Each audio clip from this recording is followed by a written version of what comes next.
আজকে বন্ধুরা তোমাদের কাছে নিয়ে চলে এসেছি একটা রুই মাছের ঝোল, একদম ভিন্ন স্বাদের।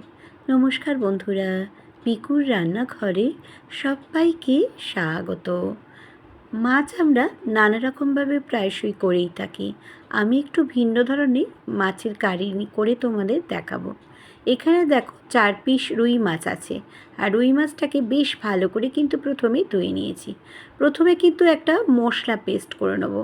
তার জন্য এখানে একটা বড় সাইজের নিয়ে নিলাম পেঁয়াজ, 3 ইঞ্চি মতো আদা, 8টা মতো রসুনের এখানে কোয়া নিয়েছি, আর দুটো এখানে শুকনো লঙ্কা দেবো। এরমভাবে বন্ধুরা করো, একদম নতুন ধরনের একটা রেসিপি।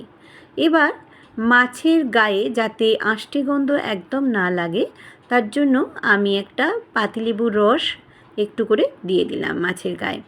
আর যে পেস্টটা আমি তৈরি করলাম, সেই পেস্টটা নিয়ে কিন্তু আমি 2 চামচে এই মাছের গায়েতে মাখিয়ে নেব। আরও এর সাথে দিয়ে দেব নুন আধা চামচ মতো, আর হলুদ গুঁড়ো 1 চামচ মতো। এবার দেখো বন্ধুরা, কড়ায় কিন্তু আমি সর্ষের তেল দিয়ে দিলাম। এখানে 6 টেবিল স্পুন মতো সর্ষের তেল দিলাম। এবার এর মধ্যে আমি এই 1 টেবিল স্পুন মতো দিয়ে দিচ্ছি বেসন। বেশি বেসন দেবার দরকার নেই, এই 1 টেবিল স্পুন মতো বেসন দিলেই হবে। এবারে মাছের গায়ে বেশ ভালো করে কিন্তু লাগিয়ে নিচ্ছি। অবশ্যই কিন্তু এই রেসিপিটা বাড়িতে তৈরি করবে বন্ধুরা, বেশ ভালো লাগবে খেতে। একঘেয়েমি মাছের ঝোল থেকে একটুখানি অন্য স্বাদ পাবে তোমরা। গরম গরম ভাতের সাথে কিন্তু খেতে কিন্তু দারুণ লাগে বন্ধুরা, অবশ্যই করো। এবারে দেখো তেলটা কিন্তু একদম ধোঁয়া উঠে গেছে, গরম হয়ে গেছে। একে একে মাছগুলিকে দিয়ে দিলাম, দিয়ে বেশ লাল করে কিন্তু আমি ভেজে নেব। তবে এই সময় গ্যাসের ফ্লেমটা একদম আস্তে করে রেখে দেবে, নাহলে কিন্তু ভীষণ ছিটকাবে। দেখো, তাই জন্য আমি একদম গ্যাসের ফ্লেমটা আস্তে করে রেখেছি। আর ভেতর অবধি যাতে কুকড হয়, তার জন্য আমি একটুখানি চেপে চেপে কিন্তু এই খুন্তিটা দিয়ে চেপে চেপে আমি কিন্তু একটু লাল লাল করে ভেজে নিচ্ছি। অনেক সময় বাচ্চারা কিন্তু মাছ খেতে চায় না, মাছের একটা আষ্টে গন্ধ থাকার জন্য। কিন্তু এইভাবে তোমরা যদি মাছের রেসিপি বা ঝাল করে দাও তোমরা, তাহলে কিন্তু তারা ভালোবেসে খাবে। একবার হলেও বাড়িতে ট্রাই করো। এবার দেখো আমার বেশ লাল করে ভাজাটা প্রায় হয়েই গেল। আমি কিন্তু এবারে তুলে দেব।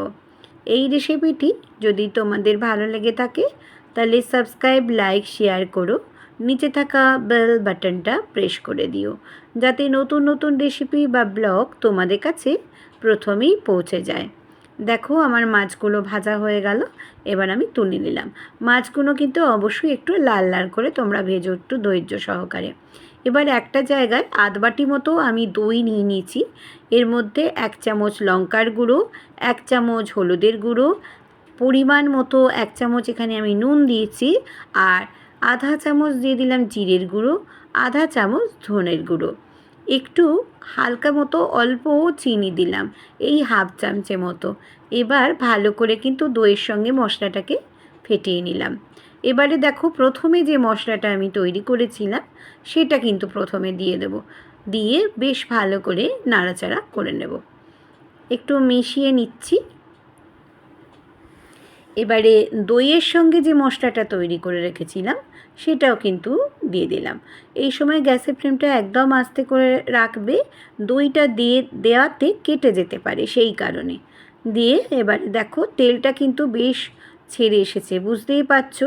আমি একটু বাটি ধোয়া জল দিয়ে কষিয়ে নিচ্ছি। দেখো একদম কষানো হয়ে গেছে। এবার আমি জল দিয়ে দিলাম, 1 গ্লাস মতো আমি এখানে জল দিয়েছি বন্ধুরা। এখানে তোমরা যে যেরকম গ্রেভি খাবে সেই অনুসারে করবে। এবার আমি 2 মিনিট ফুটিয়ে নিলাম। ফুটিয়ে নেওয়ার পর মাছগুলিকে একে একে ছেড়ে দিয়ে একটু ওলট পালট করে আমি একটুখানি মশলার সঙ্গে গ্রেভির সঙ্গে মাছগুলিকে মিশিয়ে নেব। নতুন বন্ধুদের স্বাগত। আমার চ্যানেলে সাবস্ক্রাইব করে দিয়ে ভিডিও দেখে দিলে আমিও তাদের চ্যানেলে চলে গিয়ে সাবস্ক্রাইব করে দেবো। আর বন্ধুদের কাছে একটাই অনুরোধ, অবশ্যই সাবস্ক্রাইব কথাটা তোমরা লিখবে না।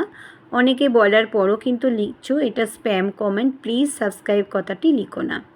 এবারে আমি শাহি গরম মশলা দিয়ে দিলাম আধা চামচ মতো, দিয়েও আবার একটু নাড়াচাড়া করে নিচ্ছি। আমার ফেসবুক ইনস্টাগ্রামে পিকুর রান্নাঘর আছে, চাইলে সেখানেও কিন্তু তোমরা সদস্য হয়ে যেতে পারো। এবারে আমি 2টো কাঁচা লঙ্কা এখানে দিয়ে দিচ্ছি। এটা যখন খাবে ভাতের সাথে বেশ ভালো লাগবে মুখে, ওই জন্য আমি একটু মাখো মাখো মতোই করেছি। এবারে স্ট্যান্ডিং টাইম করে রেখে তোমাদের কাছে লুকসটা দেখাচ্ছি। দেখো বন্ধুরা, দেখে খেতে ইচ্ছে করছে কি না? হ্যাঁ বন্ধুরা, ভীষণ টেস্ট হয়েছিল। বাড়িতে তোমরা অবশ্যই করো। সবাই খুব খুব খুব ভালো থেকো, সুস্থ থেকো।